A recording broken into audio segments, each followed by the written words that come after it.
So first of all, thank you for being here. Welcome. What is the board you're riding this season, and why did you choose it? Yeah, so the board I'm riding, or I rode this past season, was the El Camino with Arbor, and yeah, I rode it. We designed it um, last year, and kind of got some prototypes out early, and yeah, like the first prototype, immediately, like I had a few different flexes, but like immediately I knew I was like, all right, don't change it all. We were like scheduled for like a couple more rounds of prototypes, but I'm like, dude, don't change it. It's actually perfect. This stiffness, whatever.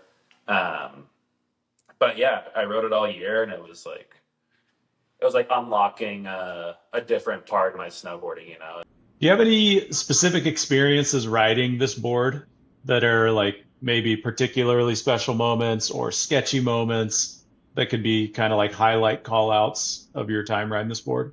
I think natural selection was like big this year. Like that first day had that big cliff to flat. That I was like, all right, this is a good test, and like you do get anxious. Like, all right, we're bringing this new board. Bunch of people are watching live. Like, it's scary. Like, how's this thing gonna do? And yeah, it just like it rode perfectly and stayed together. And like, yeah, so that was a big highlight. And that was kind of like the world's first time, more or less, seeing it in a large way. I heard after that landing you're officially 4 inches shorter. Is that true, or is that just kind of rumor? Yeah, yeah, my spine compressed. I lost a couple of ribs. No, um, no. Well, they turned it into a split board because it's a skier landing.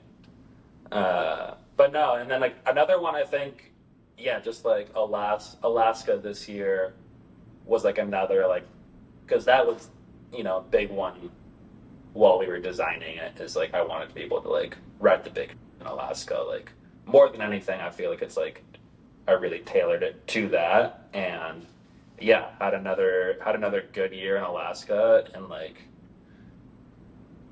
being able to straight line out of a spine run and just go as fast as humanly possible on this thing is like, and it's just like so stable, like little movements, and you're just like you can like control it so easy even at that high speed through like different kinds of snow. You're going through slough and powder and some hardship, but you're just like straight lining, and the fact that's able to like stay stable, stay on edge, and not like blow out was pretty impressive. Help a mere mortal like myself understand. Like when you're straight lining out of something hairy like that in Alaska, the speed that you achieve, where is that relative to like the fastest groomer you've ever ridden? Like bombing like a groomed run that is steep and fast on like a cold day. Like are you going a lot faster than that when you're just pinning it out of something hairball?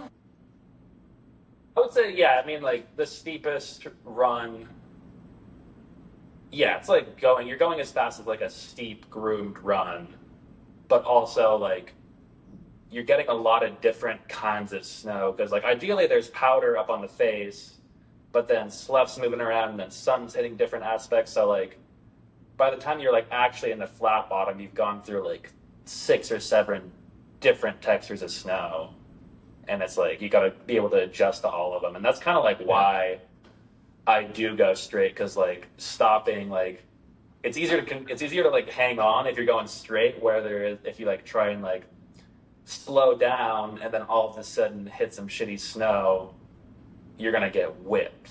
And like you might get whipped going fast too, but I guess I'm just like the numbers game in Yeah. my head makes it make more sense just to go Yeah. straight.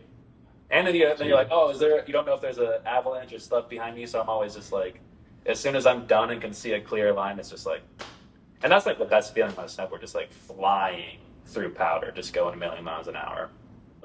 What is the best feeling that you can think of that you've had on a snowboard? I mean, I think like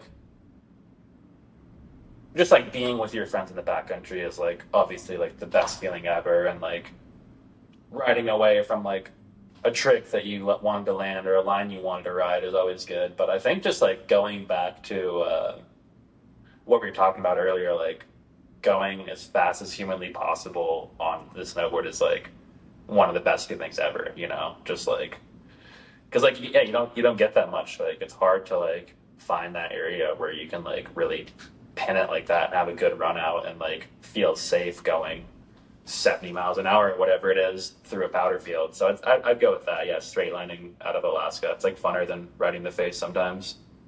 What is your favorite snowboard sound? I think just like the ploof of like landing in like powder that's like almost a little bit hollow. So it's like kind of sounds like a drum when you land it almost like where the snow's like a little bit heavier on top and you're just like phew, so good. It's like so quiet and like only you can kind of hear it.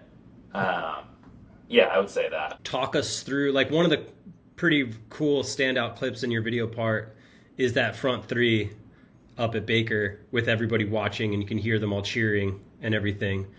Could you maybe just walk us through that line a little bit? Yeah. So we were at Baker for the legendary bank slalom, and I just came from Whistler. Like I missed the first day of qualifying, got there for the second day, and like squeaked into the finals. So and that was Saturday, and then Sunday was finals.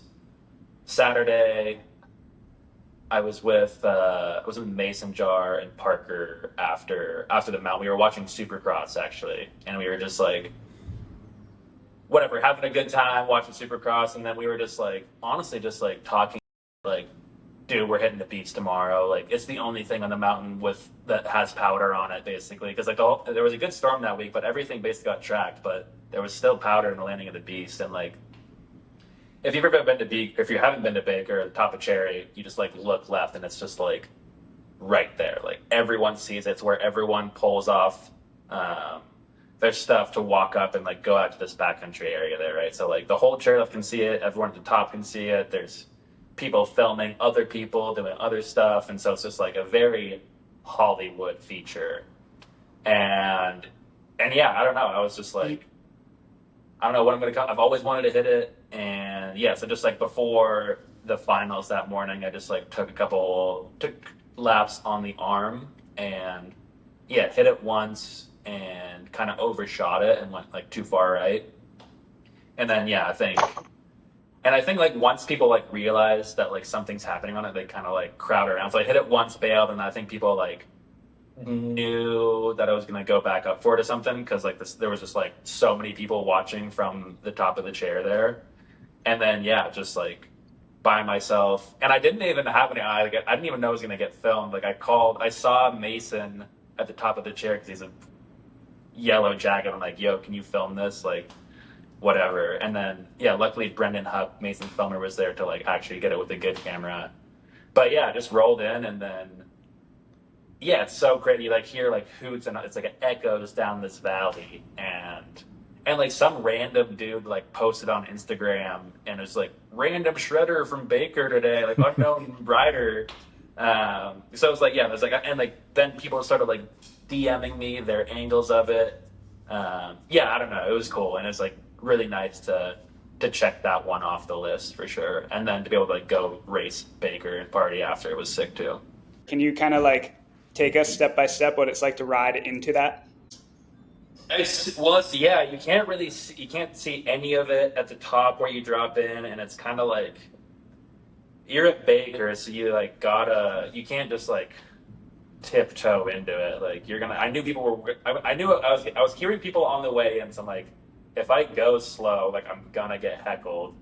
I don't want that. And so I'm like, all right, you just got to ride confident in it. And like, I'd seen a lot of clips, like it's been hit forever. So it's like, I kind of knew where to be, and just like, yeah, there's kind of just like, there's one big like mushroom and then one smaller one to the right of it. And I'm just like, all right, smaller mushroom, second mushroom, the smaller mushroom, go like a little bit left off that, and you should get to the landing. And so it's just like, it is so blind. And that's like, yeah, I didn't get the first try, but like, kind of just like figured out where, based it off my first track. I'm like, all right, go like 10 feet left of that. But yeah, it's totally blind.